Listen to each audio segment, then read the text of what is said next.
sounds like a stupid question. Probably is, because, yeah, go ahead. Skilled managers equals high morale, which equals all that cool stuff that you cannot pay for and you can't punish for. When you close off that feedback channel, you are not going to be able to hear the truth. In the first microseconds, your brain can't tell the difference between physical danger and what we call social danger.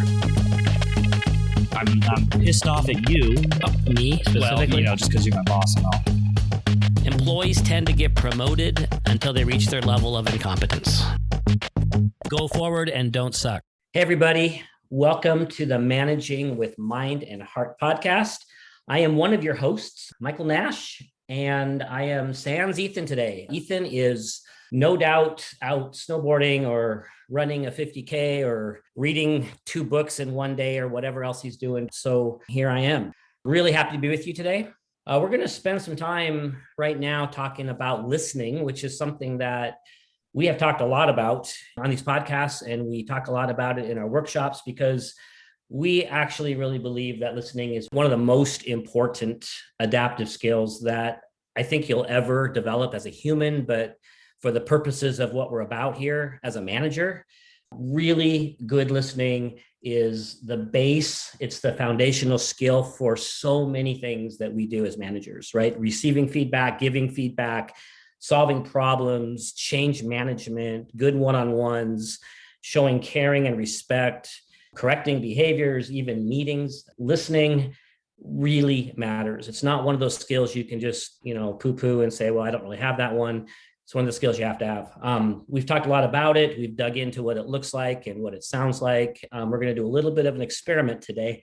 I don't want to spend too much time on the rationale of why that is so important. We've talked a little bit before about some of the research. There's the study that we've talked about where teenagers were listened to really well and other teenagers were not listened to that well. And the ones that were listened to well believed that the person they were talking to cared about them, even though there was nothing said in that discussion that indicated that. So, there's so much more research on this. We don't want to go into this anymore today, but it really matters. It really, really matters. So I don't know if you've ever been on one of those calls with somebody and like 5 minutes in, they let you know that you're on speakerphone and it's really embarrassing. You're like, don't do that to me again. Well, I kind of did that to you guys just now. I'm going to introduce to you Tom. He's been here with me on this call. Hey, Tom, how you doing? Doing well. Mike, how are you? I'm good. Hey, Tom Kazaya is one of our consultants on our team, and he's been with us for 5.5 years. 5.5 years. Yeah. Tell us a little bit about you. Yeah. Well, I live in Leavenworth, so not far away from you, Mike.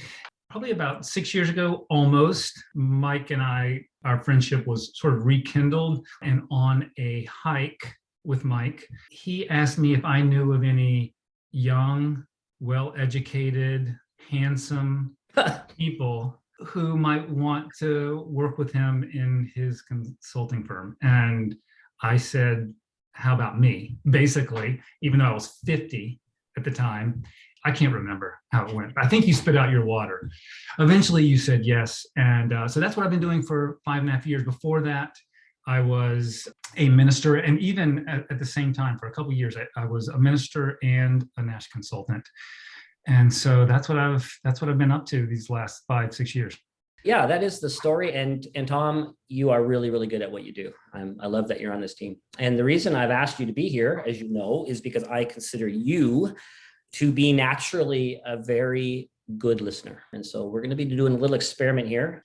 Before we get into that, I want to just say a couple of things about the art of listening. And as listeners may recall, we believe that the development of adaptive skills requires, in most cases, working on some internal mindset components and some behaviors, some physical, actual behaviors. And so we're going to deal with both of those here today, but just some thoughts on the mindset. I've been thinking about this the last couple of days, and for me, I think there's 4 really important things to be thinking about, things to be considering as you're listening to someone, if you want to be really, really good at listening. And the first one is, I find a little hard to explain, but it's really about attention. It's about focusing your attention, focusing your energy on that other person.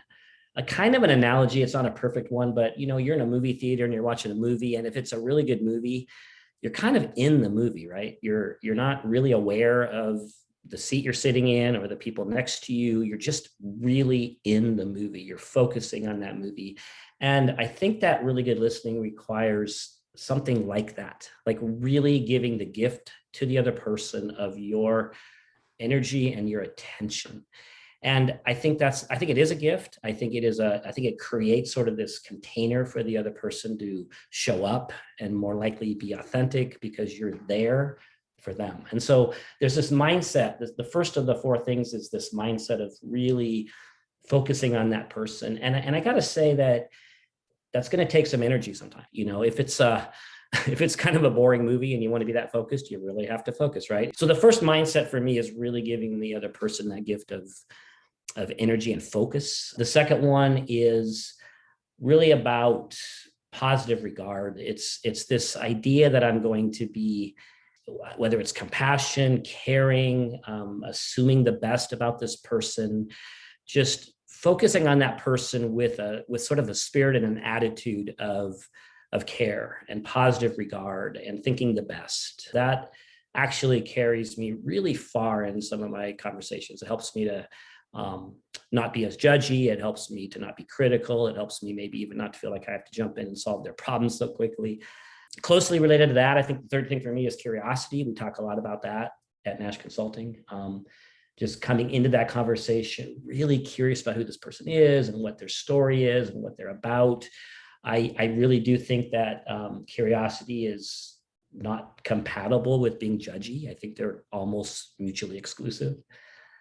And then lastly, it's the practice of empathy. And and empathy itself is kind of a word that covers a lot of ground. The kind of empathy I'm talking about is not so much about the caring piece. I think we've sort of covered that. It's more about the exercise of imagining what it is like to be in this person's situation as they're telling me whatever it is they're telling me, right? So putting myself in their world, putting myself in their shoes, empathy is an exercise in an imagination. We don't know what somebody else is experiencing. We don't know what it's like to be them, but we can imagine that. And I think that's the fourth thing that I want to put on and consider as I'm listening. I just listen to myself say all that, and it just sounds already like a lot of work, and it's a lot to think about, right? And yet, I think as we develop that mindset and practice that over time, it gets easier, and it really, I think, gifts the other person with your presence. What, Tom? Anything there that I've said that you would add to, or anything I'm missing? I would add to a couple things. First of all, the idea of focus. One thing that I find is easy. It's just easy to be distracted these days. And focus for me requires actually telling myself that I have 5 minutes to be all in, or fill in the blank on how much time. I have that much time to be 100% in, and I can't do two things at once. And so I can sort of clear my schedule for 5 minutes. That really helps me. The other thing is, and I think with regard to all four things that you just mentioned, I also feel like, and especially care, in the event of listening, there also needs to be the commitment to show that you're listening. And we talk a lot about that. We talk a lot about how the most important skill for a manager is showing care and respect. And that seems really important, that you would have not only those four elements going, but also that you would be aware that you need to show that to them purposefully. You need to be intentional in communicating to them, I am listening to you. Yeah, that's exactly right. In fact, that's a perfect segue, I think, into the next part of this. That was the internal mindset, everything we just talked about. Let's talk about how it shows up. Let's talk about the external part of listening. And let's kind of parlay this a little bit back and forth, Tom. But the idea here is, let's just remind our listeners, what are those physical manifestations of listening? And I'm going to start with the heading of body language, because that's the most physical, right? What do you think of first when you think of the physical aspects, the body language aspects of listening? Yeah, well, I think about this and everyone else thinks about it. It's eye contact. It's sort of number one. And so I guess we include that in body language. Yep, absolutely. And then there's, a little bit of head nodding here and there, and kind of how you're physically located with the person, if you're facing them or not. Your facial expressions even, right, are part of listening. What else other than body language? Just other things we do when we're listening that communicate to the other person that we are truly listening. Yeah, well, things that we do with our mouth or our vocal cord, some sort of expression that you're involved, you're in it too. This is a conversation, and it can be things that you say, like an empathetic reflection. Could be some kind of acknowledgement of what they're going through, maybe a brief expression that you've sort of experienced that emotion.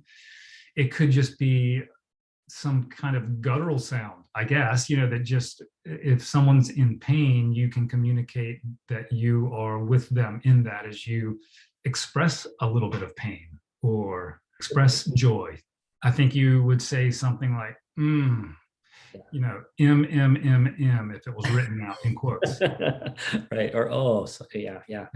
There's paraphrasing, the art of sort of rephrasing kind of what they've said to show that you've listened, right?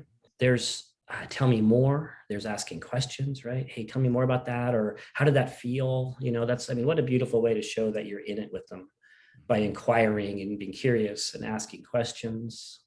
Even using our voices after the fact to check back with them. Could be a day later, it could be a week later. That just shows that you were involved at the time, and you care enough to find out how it went. Yeah, that's great. Yep. And there's some things not to do, right? Checking your phone and interrupting and, just constantly solving their problems for them and offering advice, right? Some of those things we want to avoid.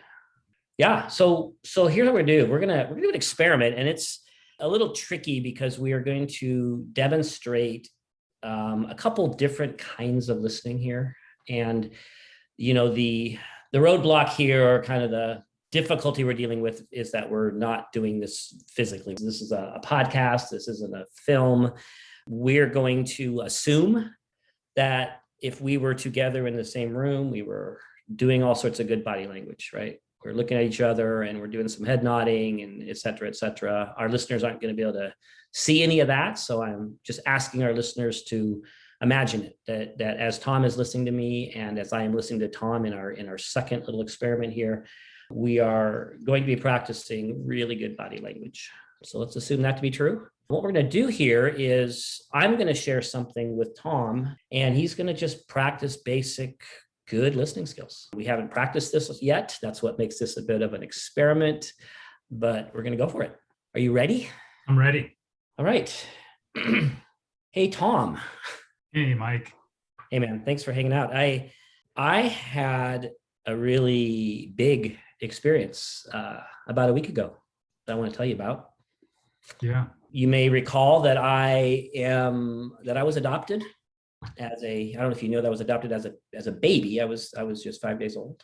And so last week, because of me sending in some saliva a bunch of years ago to the 23andMe company, just last week, I discovered that I have a bunch of family living in Chicago, like cousins and half siblings, and all this just came out of the blue for me last Sunday. Whoa. Yeah. Had you ever tried to find them or locate them in any way? Years ago, like a decade ago, actually probably more than that, I did some work trying to discover my birth parents. I got as far as a Greek father and maybe a restaurant owner in the Pacific Northwest. That's as far as I got after a bunch of digging, and I gave up, and just didn't know. Wow. Yeah, it's been crazy. And so I discovered I had a first cousin show up there. We talked. He told me about 9 uncles and aunts and cousins and some half siblings, and I just learned so much. And it was pretty it was basically a boring Sunday that turned into kind of a game changer. It was Oh pretty my good. goodness. Now he called you out of the blue. I went on 23andMe and I hadn't been on there for years. I hadn't checked Okay. back in years, and he had messaged me, I guess, a year ago, and I Oh, just know about it. oh. So I messaged him back, and then we got on the phone. I mean, that's so fascinating. I guess a couple things I want to know is what were you going through, but also what is his motivation? Is he just really excited to have a cousin that he didn't know about? Yeah, he was. He was really stoked. He was really excited, and it got me kind of excited. He was really complimentary to that I had pursued this in the first place, and was really happy to know that I was out there, and talked about wanting to get together. And yeah, it was real cool. Yeah, wow. But the big question is, what does it feel like to get that communication after so many years, and even after what would have felt like a failed attempt to find your family? Yeah, it was. I was kind of Sunday and Monday. I was a little numb, and I'm maybe more overwhelmed is the word, I guess. Like overwhelmed and not knowing what I felt, because it was just going from lone wolf my whole life as far as any blood relatives to suddenly having a bunch of actual relatives was almost too much for me to kind of get my feelings around at first. And I think I landed on a combination of curious and excited, combined with a little hesitant, like cautious, like I don't know if I want to dive in or not. I'm not sure. And I think I got to a little bit of sadness. I got to some.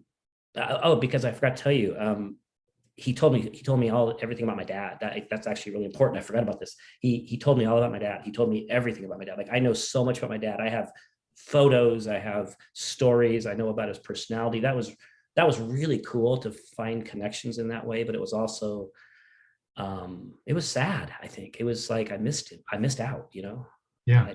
I yeah, I even get a little teary thinking about it. I missed out on him, and so that was, at this age in my life, and he's gone now. It's like, oh man, so it was almost less painful to not know, Right. in a way.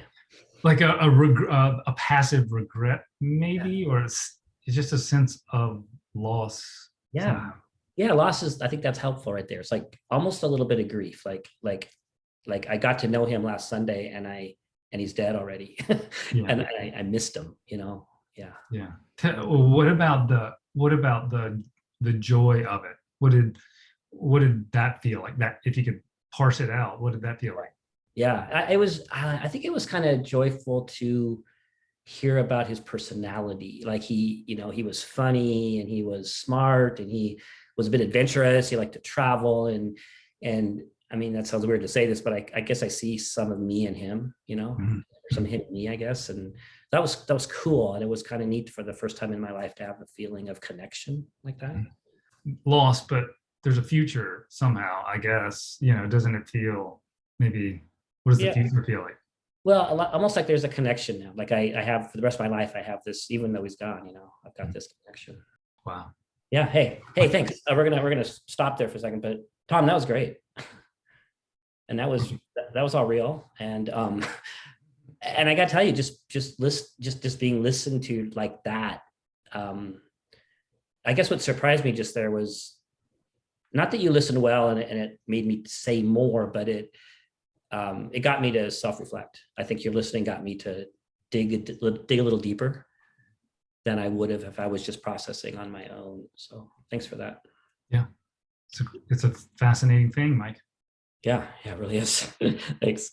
Good job. Hey, let's do one more, and it's going to be a little bit of a different kind of listening now. We're gonna do something that is called it's a Imago listening. It's called Imago, and Imago is how it's spelled. If our listeners want to look that up, but it's a kind of listening where you really, really reflect. I mean, we know about paraphrasing, but this is the kind of listening where you use this, especially in a situation where the person who's talking with you is feeling a fair amount of angst or some trouble with you. They're giving you a message of being upset or hurt, or something's not going well, and they're telling you this, and they really need to have the psychological safety to be able to do that. And you want to listen in a way that's very much mirroring and reflecting verbally what they say.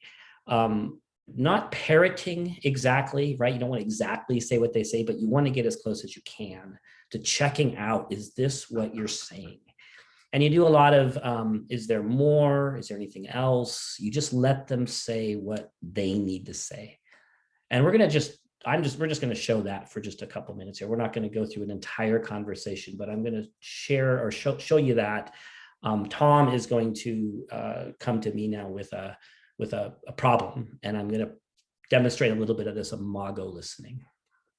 You ready for that, Tom? Yes. All right. Hey, Mike. How's it going? Good. Hey, thanks for coming in. Yeah. Hey, yesterday when we were talking, something came up, or at least for me in our conversation, and I felt like now is a good time to bring it up to you. Sure. It's something that maybe I've struggled with before, and it just seems timely to talk to you about it. And just to make sure that you don't globalize it. It's relatively minor, but somehow important to me in those few times that we get to talk. So it's sort of about how you listen to me sometimes. Okay. And it's really interesting also that the parts that I struggle with are when you are hot or cold as a listener. Not all the many, many times where you're just right. So it's kind of like Goldilocks, if you know what I mean. When you're distracted and we're talking, I can tell. And I typically give you the benefit of the doubt because I actually know how busy you are and how many balls in the air you have. So for instance, when I hear you typing while we're on a phone call, I usually know what that is, and you're pretty good about multitasking, and yet it somehow doesn't feel right. Do you know what I mean? Yeah, and I want to repeat back what I'm hearing, just because I think what you're saying is really important, and I want to make sure that I'm catching it and that I'm really hearing what you're saying. Is that right? Yeah. So you're saying that this you thought about this, I think you said yesterday when we were having a conversation. I'm not sure if I was actually doing it at the time, but that's what you thought of it. And you're saying it's something that happens occasionally, or not all the time, but when I'm either sort of hot or cold, and I'm probably going to need you to explain that piece. But what it is, it's at those times when I'm listening to you, you can tell when I'm distracted. And you said that an example of that would be you can hear the keyboard, me typing when I'm listening to you. Yeah. Is that accurate? Yeah, that is. Okay. Say more, please. What else? Well, so that's the distracted part, the cold part. Okay. Interestingly, sometimes you're such a good listener that I don't know, I feel like you're bird dogging it. You're a dog with a bone, like you're going too deep, too fast. If I could guess, it's when you're all in this conversation, which is pretty frequent. This happens pretty frequently, that we get to talk and you are all in. But it reminds me of a friend I have who some people called him the soul diver.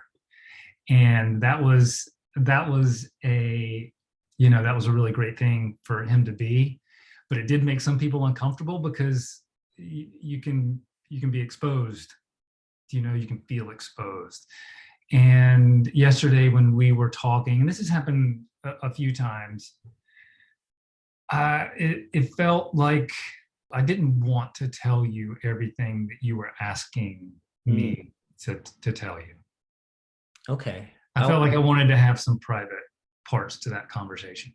Right.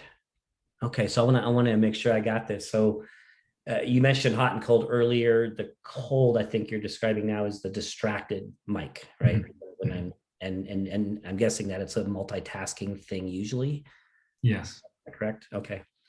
And the hot is when I'm really tuned in, but I'm listening well, I think you said, but I'm bird dogging or like digging in too much, asking too many questions, kind of putting the really bright spotlight on you, sort of. Is that what you're saying?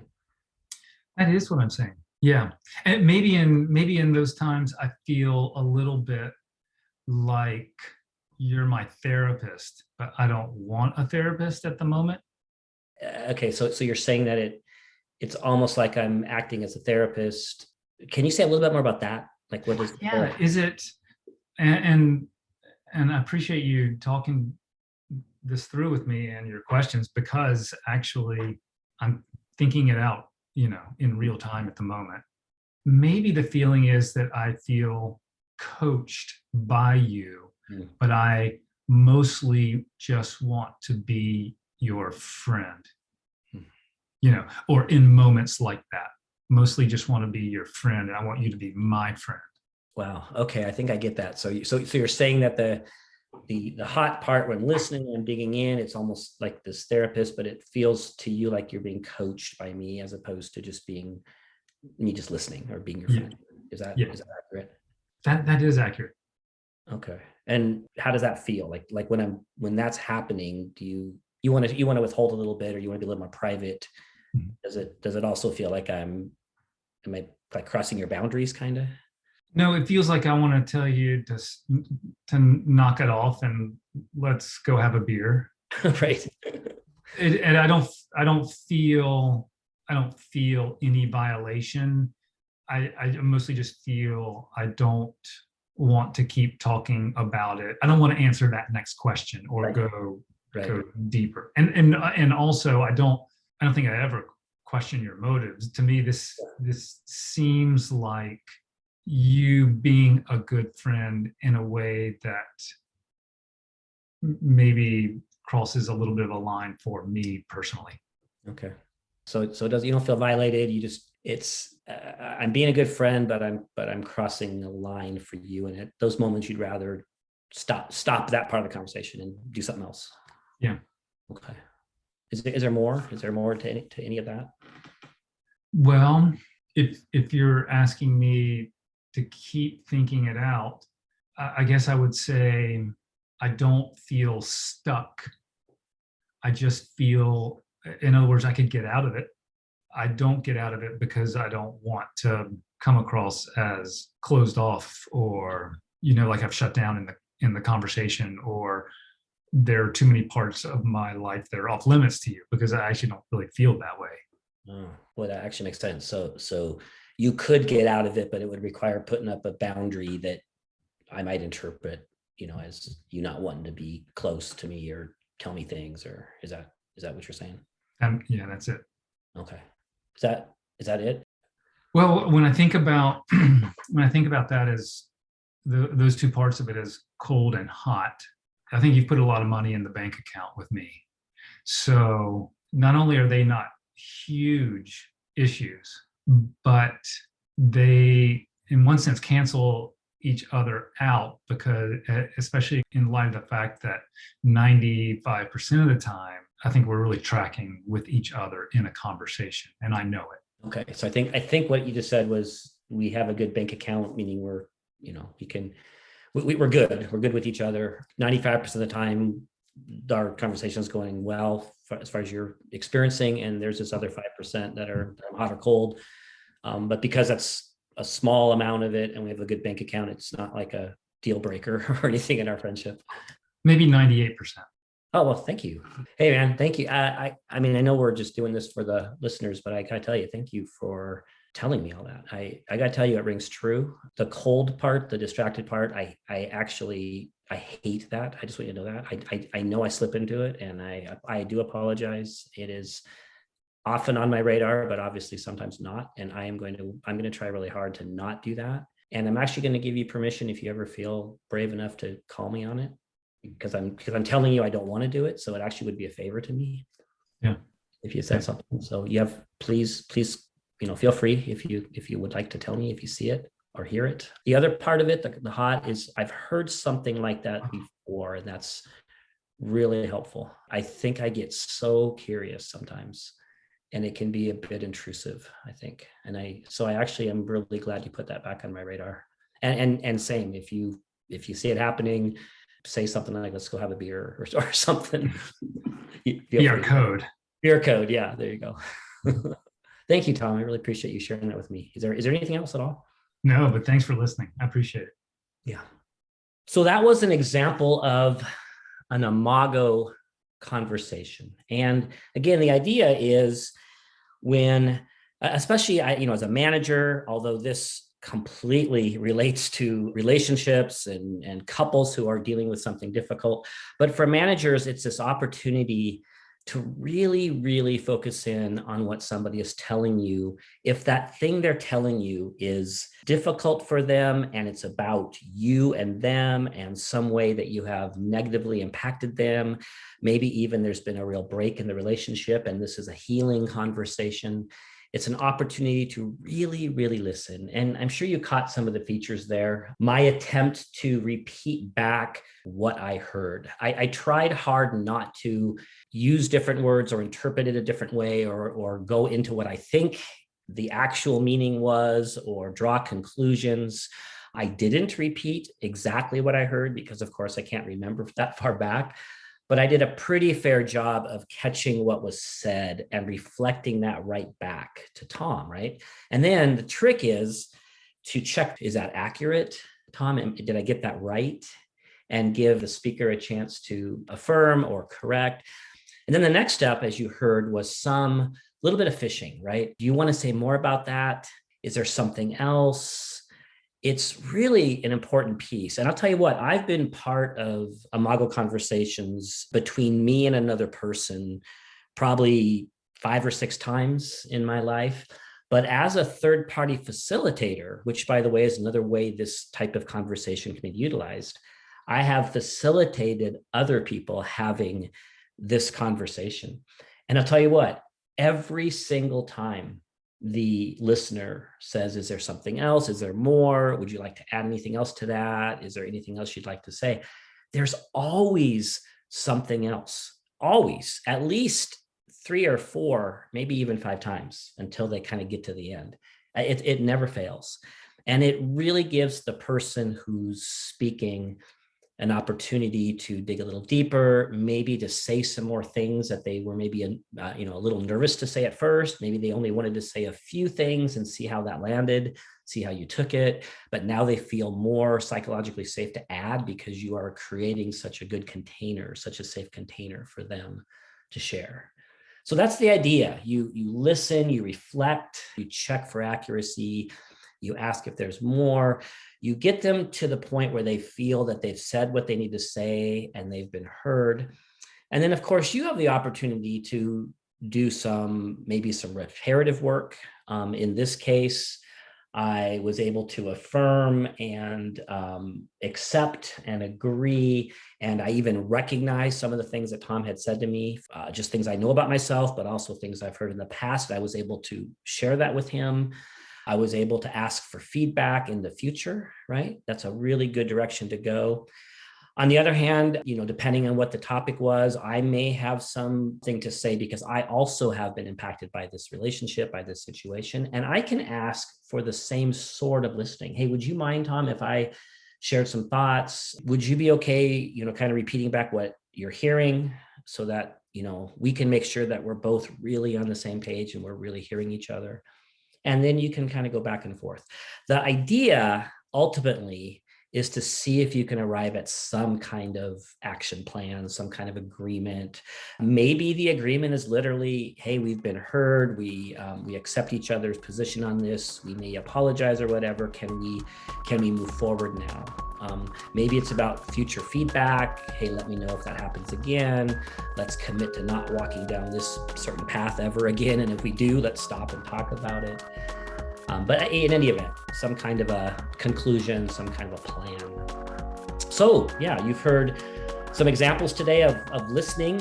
First, sort of a just really good listening to someone who's sharing something important to them. And that was great. It felt good. It made me dig deeper.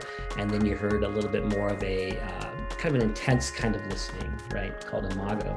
Hey, thanks for hanging out with me today. I really appreciate you listening.